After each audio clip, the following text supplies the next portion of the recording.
Interface Mapping Toolkit, Part 2, Create and Define a SOAP Web Service Interface.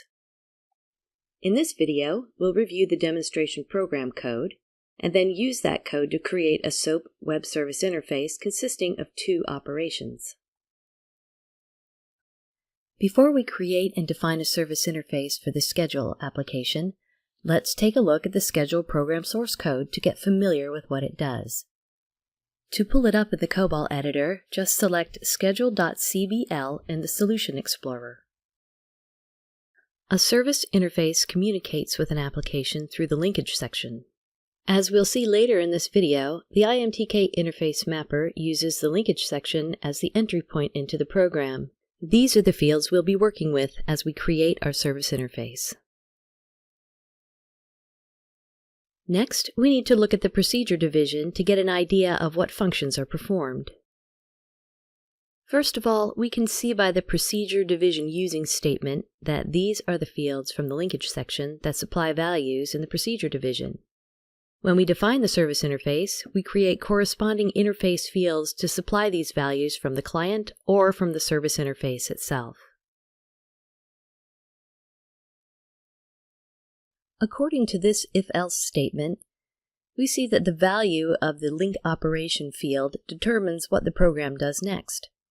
If link operation is 0, the program performs set appointment. If 1, it performs read appointments.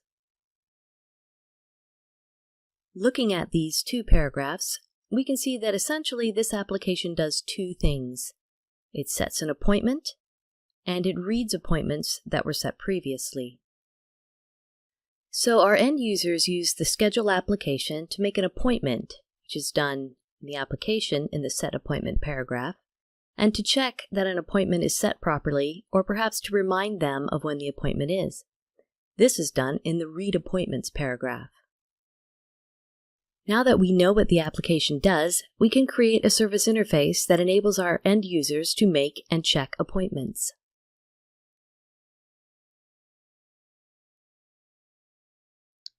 Now, to create our service interface, from the Solution Explorer, right-click the project and select Add New Item from the context menu. Just as we did when creating the project, expand COBOL and click Native. In the center pane, click Service Interface. In the name field, we need to type a name for the service interface. Since this service interface enables end users to make and check appointments, we'll call it Make Check Appointment and click Add. Here we define the type of service interface. It just so happens that we want to create a service interface that matches all of the defaults set in this dialog box. That means that the type of interface is web service, the transport type is SOAP, and the type of source is COBOL program. So we can click OK.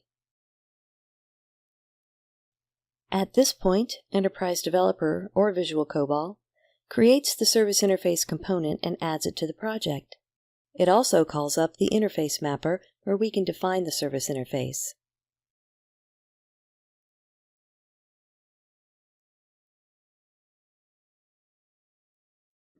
The interface mapper is divided into a number of window panes, each with a different purpose.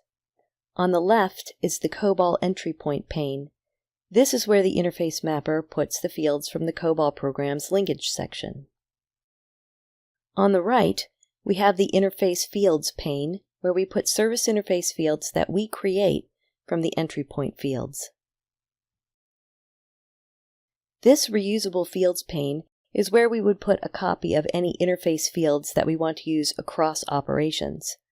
We won't be using this functionality in this demonstration, but it is fully documented in the product help and in our online publications, so please feel free to read up on it. And finally, the COBOL Assignments pane is where we assign values to entry point fields.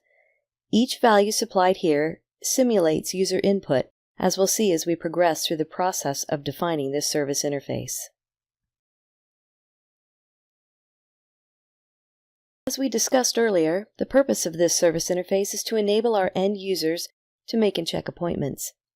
Since making an appointment and checking existing appointments are separate functions in the application, we need to define one operation for each.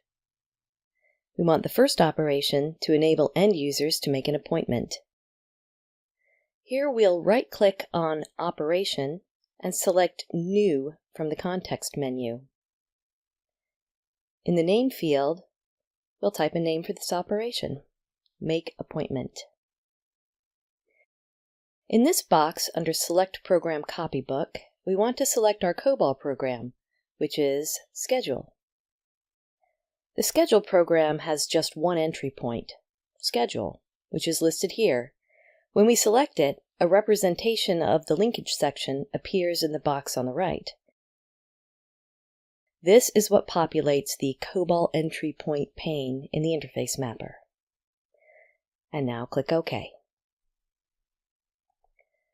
As we've seen in the code, the Schedule program needs several input items to create an appointment, including variable information such as the customer's name, the identification number of the consultant with whom the appointment is to be made, the date of the proposed appointment, and the desired time slot. We define interface fields to receive this information as input from the client. To define each interface field, we look at the COBOL entry point fields, identify which COBOL fields receive the information, and drag them from the COBOL entry point pane to the interface fields pane. This automatically creates a mapping between each new interface field and its correspondent entry point field. To make an appointment, we need these fields: link customer name, link consultant ID,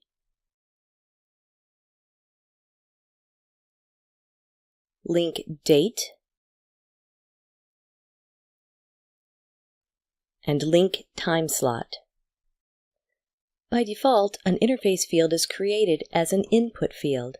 You can see this in the direction column.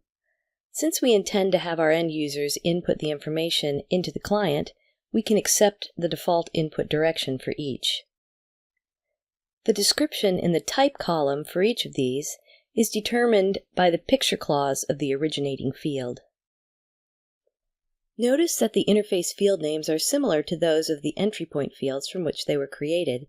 The difference is that all dashes in the original names are automatically replaced with underscores. We're going to use these generated field names as is, but you could change them to something more meaningful if you choose. Once the Schedule program receives the input information from the client, it sends a code back to the client that indicates whether or not their requested appointment is available. The program field that contains that code is linkOpOK. Since the data in this field is received from the program and sent to the client rather than the other way around, we need to create a corresponding interface field, but we need to change its mapping direction from input, which is the default, to output. Our application uses the setAppointment function to make appointments. Therefore, we need this makeAppointment operation to execute just the setAppointment function, which is initialized using a constant value. So instead of creating an interface field and requiring our end user to provide the value, we'll create a COBOL assignment field and assign it the value required by the program to execute the function. From looking at the program source code, we know that when the value in the link operation field is 0, the program executes the setAppointment code. Therefore, we want to assign the link operation field a value of 0. Drag the link operation field from the COBOL entry point pane to the COBOL assignments pane. In the value field, type 0, then click OK. Let's assume that we only want our end users to make appointments at a particular store. When the Schedule program executes, it reads the value in the link ID field and compares it against a data file to identify the store where the appointment is to be made. Since we want all appointments to be made at the same store, we can create another COBOL assignment field to provide the link ID value for a single store. Drag the link ID field from the COBOL entry point pane to the COBOL assignments pane. In the value field, type the ID for the store, which in this case is 08780. Then click OK. This completes the definition of the make appointment operation, so it's a good time to save the service interface. Next, we want to define an operation that checks for a specific appointment by executing the read appointments function in the schedule program. Once again, in the interface mapper, we'll create a new operation and name it check appointment.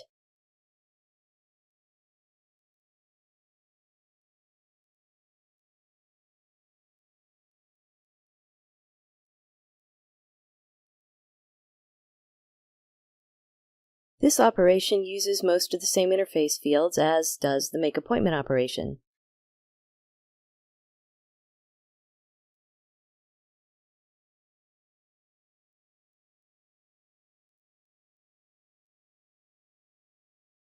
In addition, it includes an output array that shows the queried appointment, if it finds it. The field name for the output array is link cust ID. As with the other operation, link up OK is an output field, and link cust ID is an output array, so we'll change the direction of each of those interface fields to output. The check appointment operation needs to execute the read appointments paragraph in the schedule program, so we need to supply the program with a value of 1 for the link operation field. We need to be sure that this check appointment operation checks appointments made at the same store where the make appointment operation makes its appointments. To do this, we'll assign the same value, 08780, for the link ID field. And that's it. We've defined both of our operations. This completes the make check appointment service interface.